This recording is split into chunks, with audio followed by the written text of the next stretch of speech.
Folks, I've been meaning to tell you about my new shop space. And here it is. It's actually been a few months, but I think I've been holding off because I hoped I would get organized. And I haven't. It's a constant creative chaos around here on this workbench.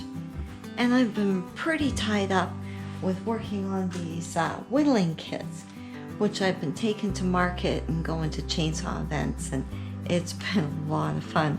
I think I have more unfinished projects than I do finished, and just a ton of wood waiting to work on. Look at some of this stuff sitting here. This one is going to be a shoulder, I hope, and my artist friend is going to paint a tattoo on the shoulder. We did a torso together and sold it a couple of weeks ago, and I just have oodles of ideas and wood sitting around, projects to finish. This is the treehouse library I'm working on right now. Here's one that's been sitting around forever. Wouldn't that be fun to finish? I have my sander and my scroll saw, but not my bandsaw set up. I love this little workbench, but it just tends to end up collecting things all the time.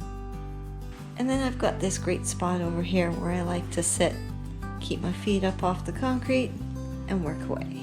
Sorry to everyone who asked about shipping these kits. Because it's bark, there's just all kinds of rules against sending it out of province. And here's my extra set of hands. Now that I've got some space outside to be noisy and messy, I'm looking forward to maybe finishing some of this cedar that I was given a couple of years ago.